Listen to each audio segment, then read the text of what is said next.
Bem, gente, estamos aqui mais uma aula de ensino religioso, mais uma semana. Glorificado seja o Senhor por essa semana, por mais um dia, por mais uma aula que Ele está nos dando, por mais uma oportunidade que Ele está nos proporcionando. É isso? Gente, espero que estejam todos bem, espero que estejam todos aí ligadinhos nas nossas aulas. Gente, vejam só, a gente, como eu estou acostumado a falar para vocês, a gente está seguindo algumas diretrizes nos nossos ensinos, nos nossos estudos, beleza? Que diretrizes são essas? Vamos lá. Primeiro, a gente está fazendo um caminho do Novo Testamento, é isso? A gente está seguindo um contexto histórico do Novo Testamento. Então, tudo que a gente está aprendendo, principalmente nesse segundo bimestre agora, significa dizer que está tudo contido no Novo Testamento. E hoje a gente vai ver um pouquinho dar continuidade aos nossos assuntos. Por quê? Semana passada, quem estava atento nas aulas, a gente falou sobre os 12 apóstolos, beleza? A gente viu um pouquinho sobre o chamado dos 12 apóstolos. E há um fato curioso na aula passada que podia ter ficado uma interrogação para vocês aí. Qual era? Jesus chamou 12 apóstolos, mas tem um porém. Um foi o traidor. Que é quem? Judas Iscariotes. Judas Iscariotes, ele era um discípulo de Jesus e ele foi responsável pela traição. Foi ele que entregou Jesus aos sacerdotes. E, consequentemente, houve-se uma substituição de Judas. Porque Jesus, ele escolheu e ele determinou que seria necessário 12 discípulos, 12 apóstolos para a caminhada, para a pregação do evangelho. E Judas, ele já não pertencia mais ao grupo, vamos dizer assim. E quem ficou no lugar de Judas? Então é isso que a gente são essas perguntas, essas interrogações que nós vamos tirar na aula de hoje, beleza? Então vamos lá, vamos começar os nossos assuntos aqui. Vamos lá, para a gente entender um pouquinho, gente, a gente vai falar um pouquinho sobre esse carinha aí, Judas Iscariotes, mas a gente não vai falar sobre toda a vida dele, sabe? Por quê? Porque a nossa aula não é voltada para a vida de Judas Iscariotes, não, mas a gente quer entender a substituição e quem ficou no lugar dele, ok? E o porquê disso. Vamos lá. Eu fiz uma breve introdução aí para vocês. Quem foi Judas Iscariotes? Vamos ler aí. Judas Iscariotes foi o discípulo que traiu Jesus. Ele pertenceu ao grupo dos 12 discípulos que Jesus chamou para acompanhá-lo. E seu nome sempre aparece em último lugar nas listas que trazem os nomes dos apóstolos. Então vamos lá. Há alguns fatos curiosos e interessantes para a gente pontuar nesse primeiro parágrafo aí. Primeiro, como todo mundo está cansado de saber, Judas foi o discípulo que traiu Jesus. Ok? Foi o discípulo que traiu a confiança, que traiu tudo aquilo que envolvia Jesus. Outro, que vocês estão cansados de saber, ele pertencia ao grupo dos 12 que Jesus chamou para caminhar ao seu lado. Ok?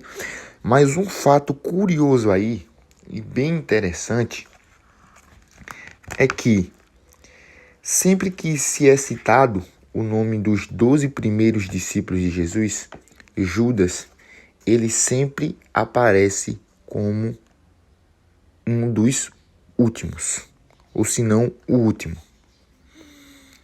O porquê disso. Consequentemente, por causa de sua traição, porque ele, entre aspas, era o menos confiável. Entre aspas, ele era o mais fraco, o mais frágil. Ok? Vamos lá, vamos continuar. Ele também é frequentemente mencionado na narrativa bíblica dos evangelhos. Às vezes apenas como Judas, mas geralmente seu nome é acompanhado com alguma descrição que o distingue dos demais. Por exemplo, ele é chamado de Judas que o traiu. Judas Iscariotes, filho de Simão. Judas, filho de Simão Iscariotes, ou apenas o traidor. Ou seja, vamos lá. O nome de Judas, ele é citado em todos os evangelhos. Lembrando novamente quais são os evangelhos: Mateus, Marcos, Lucas e João. São os 4 primeiros livros do Novo Testamento. Beleza? Então vamos lá. Em todos esses evangelhos, o nome de Judas é citado. Judas é citado. E é um fato interessante. Judas, ele é citado nesses 4 livros com nomes diferentes. Com o mesmo nome, na realidade, mas com ele é destinado de uma forma diferente, o nome dele. Por quê? Em alguns versículos, em algumas narrativas bíblicas, ele é citado apenas como Judas. Em outras, em Judas que o traiu. Como assim que o traiu? Que traiu a Jesus. Em outras, ele é também citado como Judas Iscariotes, filho de Simão. Até porque, no meio dos discípulos de Jesus, havia outro Judas, que era o Judas Tadeu. Beleza? Ou apenas Tadeu. Judas, filho de Simão Iscariotes, ou apenas o traidor. Então, quando na narrativa bíblica, quando nos evangelhos se aparecer a denominação o traidor, está se referindo a Judas. Beleza? Esse primeiro ponto aí foi bem light, né, gente? Então vamos lá. Judas Iscariotes traiu Jesus. Judas Iscariotes recebeu como pagamento para trair seu mestre a soma de 30 moedas de prata. Ou seja, essa história aí, gente, é repetitiva. Todos sabem. Então a gente só está enfatizando um pouquinho para entender um pouco sobre essa substituição de Judas. Então ele, como vocês sabem, ele traiu a Jesus. Por quê? E pelo quê? Primeiro, por um valor de uma soma de 30 moedas de prata. Beleza? A narrativa bíblica também nos informa que Judas Iscariotes esperou o momento mais oportuno para poder trair o Senhor. Isto acabou acontecendo na noite em que Jesus celebrou a Páscoa com seus discípulos no cenáculo e instituiu o sacramento da ceia do Senhor. Aqui nos recordamos das conhecidas palavras do apóstolo Paulo, na noite em que foi traído. Está em 1 Coríntios capítulo 11, versículo 23. Paulo ele vai trazer isso como uma confirmação que foi em uma noite, que foi na ceia do Senhor que o próprio Jesus ele foi traído. Então essa questão dessa ceia, essa questão dessa traição, vocês já sabem que a gente estuda isso quando a gente está estudando sobre a semana da Páscoa, beleza? Judas estava na mesa juntamente com Jesus e os outros discípulos. Depois de Jesus ter dado a ele o bocado molhado, a Bíblia diz que entrou nele Satanás. E Jesus lhe disse: "O que fazes? Faze-o depressa." Saindo dali, Judas Iscariotes pôs em prática o plano da traição. Já no jardim do Getsêmani, enquanto o Senhor Jesus orava, Judas Iscariotes consumou seu ato beijando Jesus, e assim os soldados o prenderam. Profecias do Antigo Testamento apontavam justamente para esse momento. Então vamos lá, gente. Vamos entender.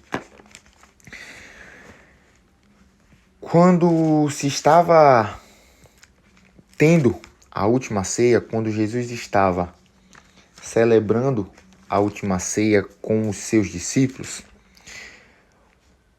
todo o plano de Judas já estava sendo conhecido por Jesus. Jesus ele já sabia de todo o plano de Judas. Naquele momento, enquanto eles estavam na mesa, Jesus ele já sabia que Judas ele já tinha entregado a cabeça de Jesus para os sacerdotes. Ele já sabia disso. E Jesus, naquela noite, ele diz algo muito importante e muito difícil para os discípulos, que naquela mesa haveria o traidor. E naquele mesmo momento os discípulos começam a se perguntar quem do meio deles é capaz de trair a Jesus. Justamente porque aqueles 12 homens eram o exemplo de Jesus na terra. Aqueles 12 homens eram o espelho de Jesus aqui na terra. Então, quem seria capaz de trair a Jesus? E, como fala aí, quando Jesus ele parte o pão e dá o vinho para cada um de seus apóstolos, ele passa de discípulo em discípulo. E quando Jesus ele dá o pão a Judas, fala-se na Sagrada Escritura que naquele momento habita em Judas, entra nele Satanás, entra ele as influências de Satanás. Como diz lá em João, capítulo 13, versículo 27, eu vou ler aqui para vocês, só para vocês entenderem. Depois do pão, entrou nele Satanás. Jesus lhe diz: faze depressa o que estás fazendo. Então, a própria Escritura nos revela algo que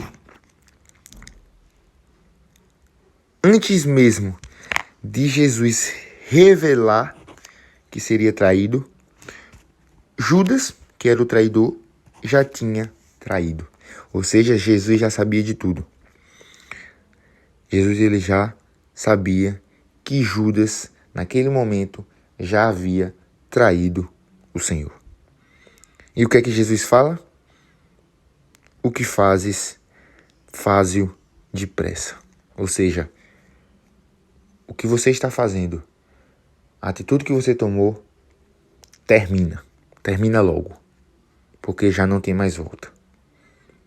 Então, Judas ali, quando está possuído por Satanás, ele sai daquele lugar e ele vai colocar em prática o plano da traição, que é justamente entregar Jesus aos sacerdotes para que ele possa ser julgado segundo, entre aspas, segundo a lei daquela época. Porque ele se denominava o rei dos judeus. E é uma pergunta, onde é que Jesus ele é traído? Acho que a gente já estudou sobre isso. Quem está lembrado aí, ele é traído no Getsêmani. O que é o Getsêmani? Getsêmani é mais conhecido como o Horto das Oliveiras, ou Jardim das Oliveiras, ou Campo das Oliveiras. Mas o Getsêmani ele é um jardim onde naquele tempo se plantava olivas. E é justamente lá, quando Jesus ele sai da Santa Ceia com seus discípulos, ele vai ao Getsemane para orar com seus discípulos, e é justamente lá que acontece a traição. Através de um quê? Através de um beijo. Quando Judas chega na frente dos discípulos de Jesus, Judas ele dá um beijo no rosto de Jesus, para que os sacerdotes pudessem reconhecer quem seria aquele homem que se denominava o rei dos judeus.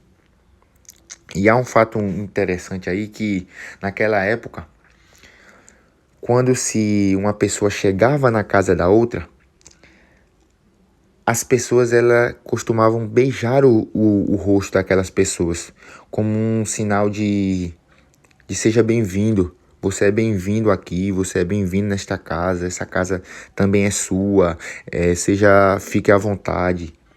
Ou seja, você é bem-vindo. E era um gesto de amor, de fraternidade. E é justamente com um beijo que Judas ele desfaz toda essa aliança de amor e de fraternidade que ele tinha com o Senhor. E é interessante que, como a gente já estudou nos anos anteriores, sobre as profecias. E essa profecia, e isso que acontece no Novo Testamento, já está sendo proclamado no Antigo Testamento. Eu vou ler uma passagem aí de Zacarias capítulo 11, versículo 12. Prestem atenção. E eu lhes disse, se isto é bom aos vossos olhos, dai-me o meu salário, se não, deixai. E eles pesaram no meu salário 30 ciclos de prata. Então isso é uma profecia de Zacarias sobre a traição. Que haveria um homem que trairia Jesus com um salário, com 30 ciclos ou com 30 moedas de pratas. Então, as profecias, ela começa a se cumprir no Novo Testamento. As promessas começam a se cumprir do Antigo para o Novo Testamento. Beleza, gente? Então essa parte aí entendida? Tranquilo? Vamos lá. Quem ficou no lugar de Judas? Vamos lá. Como eu disse,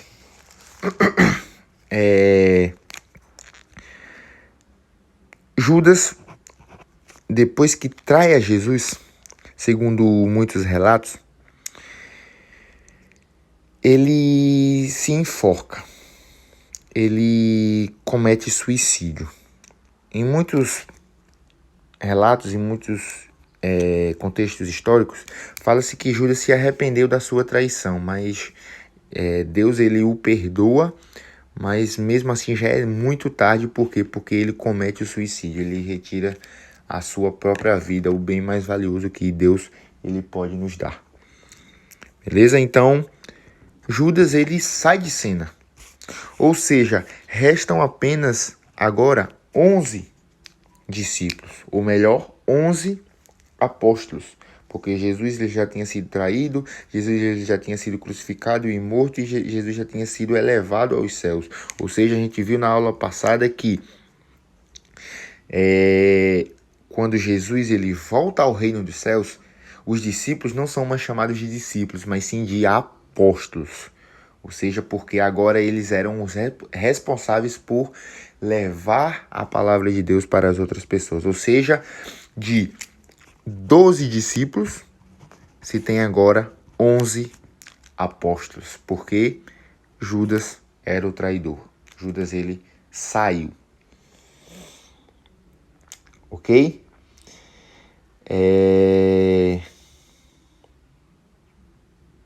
Então, sobrou uma vaguinha aí, né, gente? Sobrou uma vaga de um discípulo. mas vamos entender melhor isso aí. Mateus apenas relata que Judas saiu para se enforcar.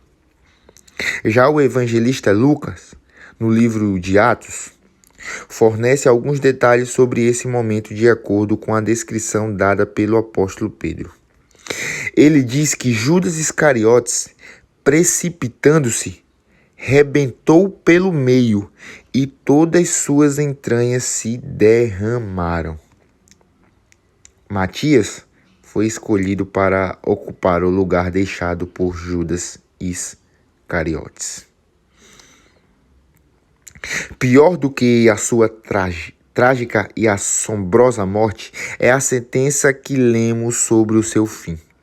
Judas se desviou para ir para o seu próprio lugar. Esse lugar é claramente indicado nas palavras de Jesus orando ao Pai.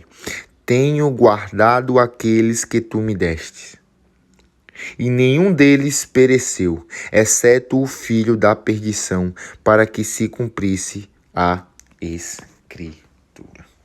Então vamos lá, vamos entender. Foi um pouco confuso aí. Eu creio que teve gente que não entendeu essa partezinha aí. Vamos lá. Primeiro aí, Mateus, ele relata que Judas ele foi enforcado. Já Lucas, tomando esse destino aí de Mateus, o evangelista Lucas, ele fala que Judas ele voltou para o seu lugar, que era ao lado do pai da perdição. Quem é o pai da perdição? Satanás. Por quê? Porque Judas ele traiu a Jesus, Judas ele traiu a confiança de Jesus. Então toda a sua vida, todo o seu ser estava sendo consumado por Satanás.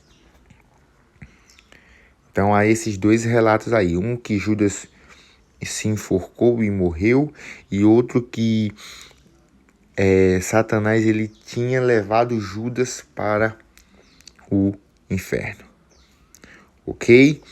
E Matias foi escolhido para ocupar o lugar deixado por Judas Iscariotes, mas aí a gente vai entender isso mais para frente. Mas há algo interessante aí, porque tem aí nesse segundo parágrafo aí: pior do que a sua trágica e assombrosa morte é a sentença que lemos sobre o seu fim. Porque lá em Atos, capítulo 1, versículo 25, está dizendo: Judas se desviou, ou seja, Judas saiu do caminho de Jesus. Judas não estava mais entendendo o caminho de Jesus, para ir para o seu próprio lugar. Aí a gente entra na mística da Sagrada Escritura. Por quê? Judas ele deixa de viver o evangelho para viver a sua própria vida. Ele deixa de viver com Jesus para viver só consigo mesmo. Mas nenhum homem é capaz de viver sozinho. Nenhum homem é capaz de ter a sua vida só. Por quê? Porque Deus, Jesus, o Senhor, tem que estar no meio de nós. Mas Judas ele fez a sua escolha. Judas ele fez a sua opção, que era caminhar sozinho e largar Jesus. E como diz aí, ele escolheu o seu próprio lugar. E esse lugar aí que se fala é indicado por Jesus em uma oração que ele faz. Lá em João capítulo 17, versículo 12, Jesus ele faz uma oração a Deus. E ele diz assim: tenho guardado aqueles que tu me deste. Ou seja, Deus ele deu 12 discípulos a Jesus.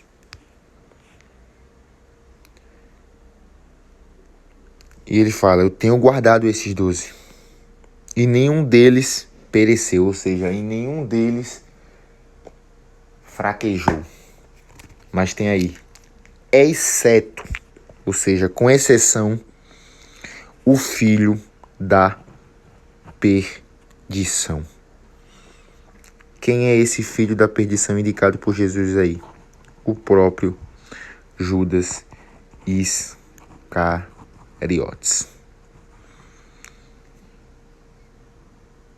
Ou seja, Jesus ele já sabia de tudo. Jesus ele já sabia que teria um traidor para se cumprir as profecias da Escritura. E esse homem seria Judas Iscariotes. Ou seja, Judas ele não trai porque Jesus o pede. Não. Judas ele traz por escolha do seu próprio ser. Judas ele trai a Jesus por sua escolha. Porque, como diz aí, Judas se desviou para ir para o seu próprio caminho. Ou seja, Judas poderia ter feito a escolha. Judas, ele não se desviar e ele continuar no caminho de Jesus. Mas ele escolheu caminhar o seu próprio destino, que é justamente a traição. Vamos lá, vamos entender aí. Agora a gente vai entender a escolha de Matias. Quem foi Matias e por que Matias ficou no lugar de Judas? Após o seu suicídio, uma vaga ficou em aberto.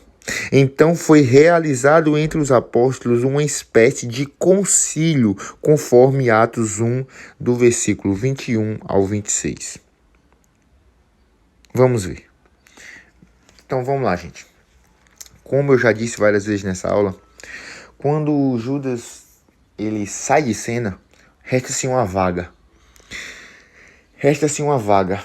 E por que essa vaga tem que ser preenchida? Porque Jesus, em seu ministério terreno, ele tinha escolhido 12 discípulos.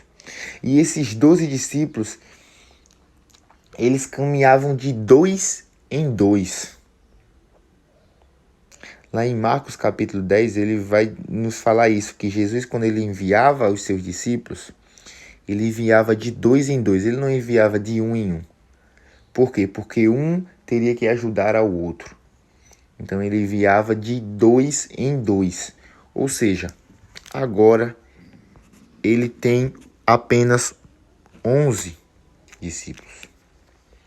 Ou seja, não se pode mais enviar de 2 em 2. Não se pode enviar mais em duplas. Então seria necessário Pedro, como a gente já estudou lá em Atos, Pedro ele foi um dos líderes dos discípulos, dos apóstolos, na verdade, agora. Pedro ele foi um dos líderes dos apóstolos. E foi justamente Pedro que realizou no meio dos apóstolos esse concílio. O que é um concílio? Uma votação para se escolher quem seria o substituto de Judas. E no meio dessa votação, quem foi escolhido foi justamente Matias. Vamos entender lá, vamos ler Atos 1, do versículo 21 ao 26, para nós entendermos.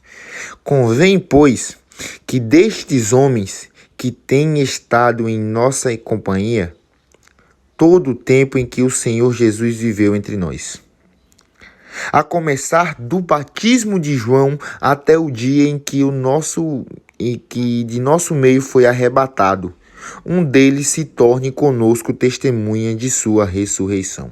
Ou seja, primeiro ponto para nós entendermos, essa pessoa que seria escolhida teria que ter vivido com Jesus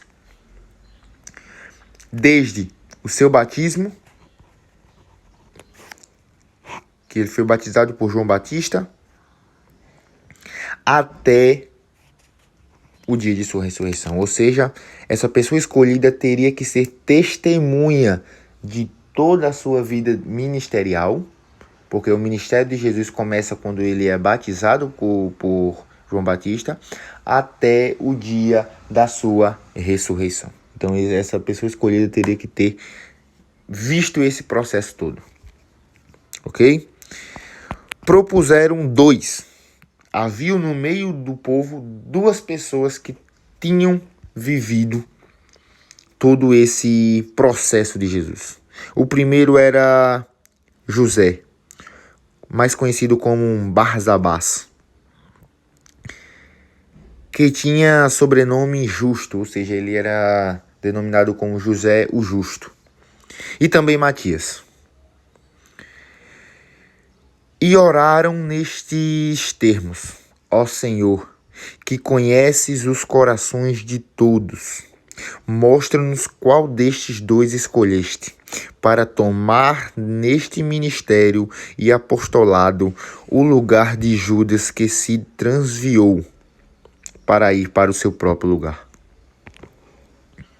Deitaram sorte, e caiu a sorte em Matias, que foi incorporado aos 11 apóstolos.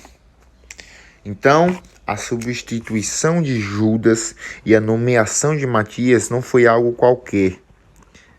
Foi algo, primeiramente,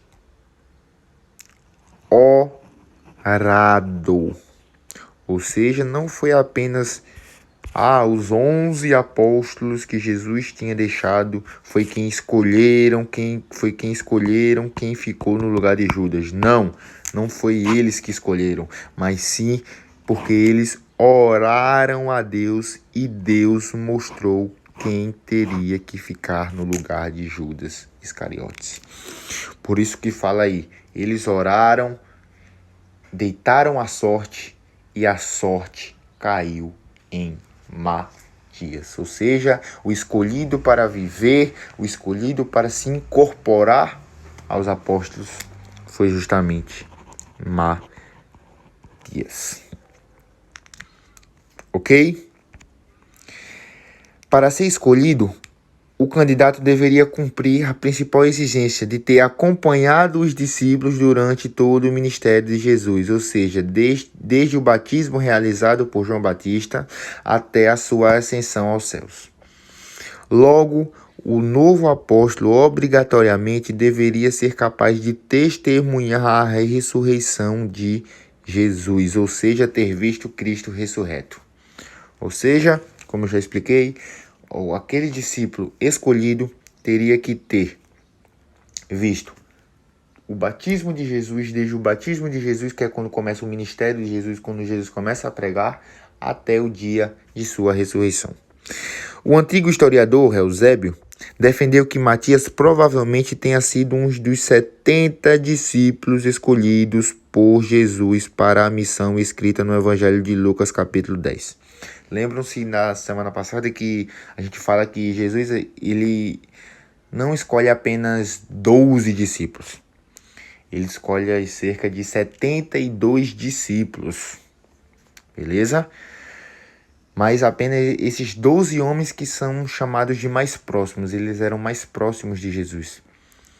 E esse historiador aí, Eusébio, ele inclui em seus estudos que Matias ele estava no meio desses 72 discípulos, que está localizado lá em Lucas capítulo 10. Muitos estudiosos também defendem essa opinião, porém, fora o relato no livro de Atos, Matias não é mencionado em nenhuma outra passagem do Novo Testamento. O que podemos afirmar com certeza é que ele, de fato, acompanhou o ministério de Jesus. Ou seja, Matias ele só vai ser citado no Novo Testamento na substituição de Judas. Depois ele não vai mais se aparecer o nome de Matias. Mas o que é certo dizer é que ele acompanhou todo o ministério de Jesus. Por quê? Porque ele foi escolhido por Deus. Ok? A polêmica em relação à escolha de Matias. Alguns estudiosos questionam a escolha de Matias, inferindo até que o apóstolo Pedro tenha agido precipitadamente ao tomar a iniciativa de substituir Judas. Para esses estudiosos, Pedro e os demais discípulos deveriam ter esperado por Paulo, que segundo eles foi a verdadeira escolha de Deus. O texto de Atos claramente nos mostra que os discípulos oraram ao Senhor e entenderam que Deus iria dirigir aquela escolha. O fato de terem lançado sorte não causa problema algum ao texto, já que esse era o método aprovado e comum no Antigo Testamento. E não existe nenhuma reprovação a essa atitude em todo o Novo Testamento. Por fim, o próprio apóstolo Paulo, falando em sua situação, se coloca como um apóstolo fora do tempo. Ou seja, ele também viu Cristo ressurreto.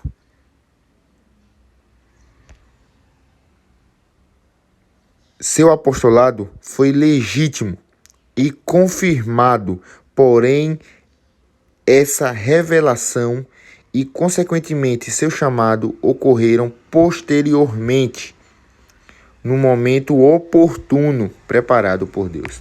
Ou seja, há algumas polêmicas gerando essa substituição.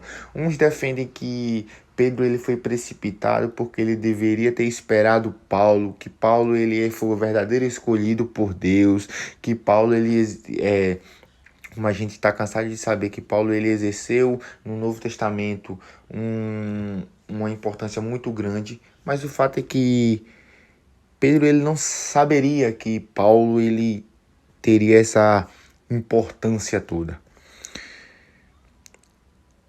E a escolha, como eu já falei, a escolha de Matias não foi algo qualquer, foi algo orado, ou seja, foi algo enviado por Deus aos discípulos. E esse fato de lançar sorte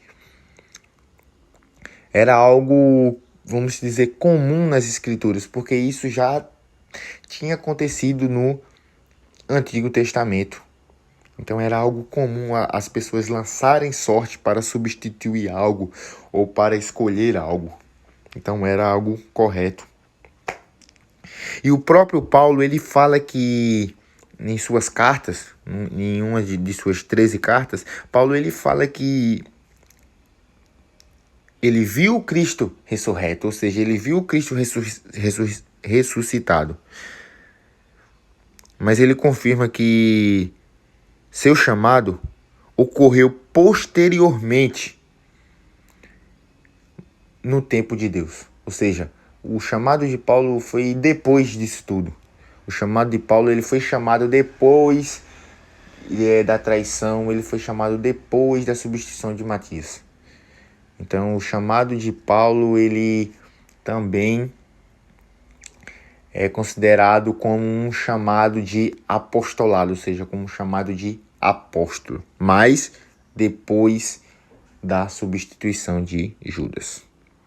E aí Paulo fala: e por derradeiro de todos me apareceu também a mim, como a um abortivo.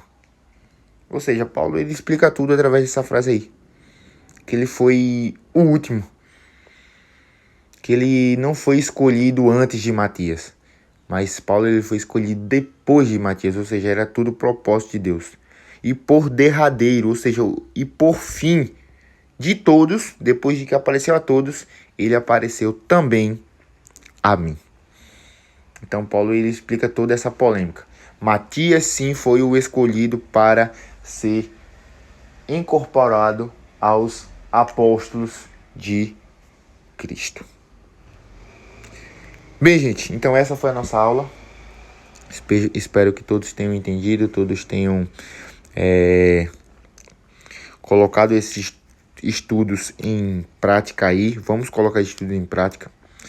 E qualquer dúvida que vocês tiverem, falem comigo. Essas aulas vão estar sendo disponibilizadas para vocês através do YouTube. Então, quem quiser aí novamente ver essa aula, falem comigo que eu disponibilizo o link. Beleza, gente? Então, bons estudos, ótima semana a todos e até a próxima.